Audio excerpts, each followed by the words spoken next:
우리 주변은 점점점 더 무례해져 가고 있습니다. 그리고 공익보다는 개인이 우선시 되어지는, 그래서 공중도덕을 더 이상 일반적으로 기대할 수 없게 되었습니다. 근데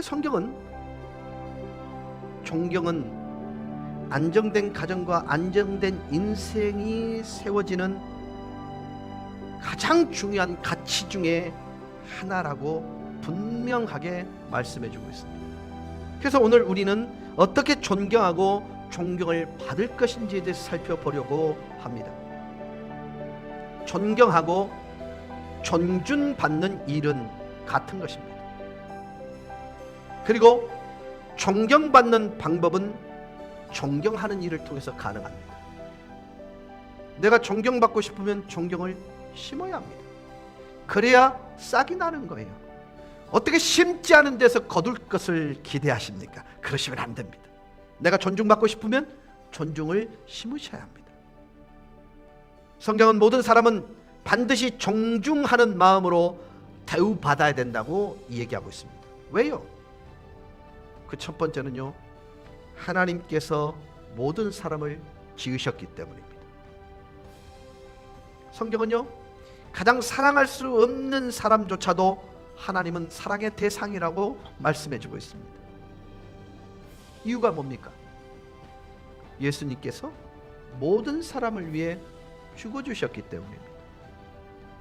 아시다시피 주님이 지셨던 십자가는 사람들이 얼마나 하나님께 중요한 존재인지를 설명하는 바로메다입니다. 세 번째 존중받아야 될 이유가 뭡니까? 존경은 내가 하나님을 믿는다는 사실을 보여주는 단적인 예가 될 수 있기 때문입니다. 네 번째 이유는 내가 주는 대로 받기 때문입니다. 그래서 존경해야 될 이유 네 가지에 따라 어떻게 존경해야 되는가를 5가지로 살펴볼 텐데 오늘은 2가지만 살펴볼 것입니다. 첫째, 다른 이들에게 말할 때는 진실할 뿐만 아니라 재치가 있어야 됩니다. 여러분, 존중을 표현하는 방법 중에 가장 강력한 방법은 언어입니다. 그 언어는 누군가를 따뜻하게 할 수도 있지만 누군가의 마음에 상처를 줄 수도 있습니다. 성경은 이렇게 말합니다. 친절한 말은 생명을 가져다 주지만 잔인한 말은 마음을 상하게 합니다. 똑같은 말이라도 다른 방법으로 말할 수 있고요, 그 방법에 따라 받아들여지기도 하고 또 거절당하기도 합니다. 여러분, 정말 인생을 재밌게 잘 살기를 원한다면요, 재치가 있어야 합니다. 하나님은 진실함과 동시에 재치를 가지라고 말합니다. 2번째 방법, 섬김을 받을 때는 요구하는 것이 아니라 이해심이 있어요. 정말 놀라운 사실이 뭔지 아십니까? 무례하면은요, 지혜가 전혀 필요하지 않습니다.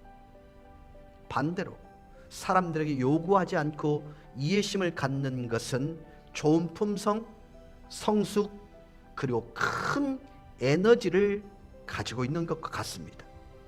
위대한 섬김의 비밀은 대접받고 싶은 대로 대접하는 것입니다. 우리는 때때로 우리가 진짜 사랑하는 그 사람에게 왜 제일 무례한 것일까요? 익숙해져서 쉬운 것입니다. 여러분, 예의 바름,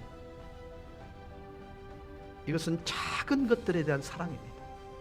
요구하는 것보다는 이해하고, 말을 전달할 때는 조금 재치롭게 상대방의 느낌과 분위기를 조금은 내 아픔으로 느끼면서 그가 아프지 않도록 전달하는 그 부드러움 또한 성도로서의 삶의 지혜인 것입니다. 신앙이 좋다는 말, 일상성을 통해 증명돼야 합니다. 그것은 관계를 통해서 증명이 되는 것입니다. 여러분, 사랑은 무례히 행하지 않습니다. 주님이 가질 수 있는, 아니 주님이 우리에게 주시는 영원한 가치 위에 내 인생을 세워가기 위해 존중, 존경이라는 아름다운 품성이 여러분에게 정말 아름답게 빛나기를 주 예수 그리스도 이름으로 간절히 축원합니다.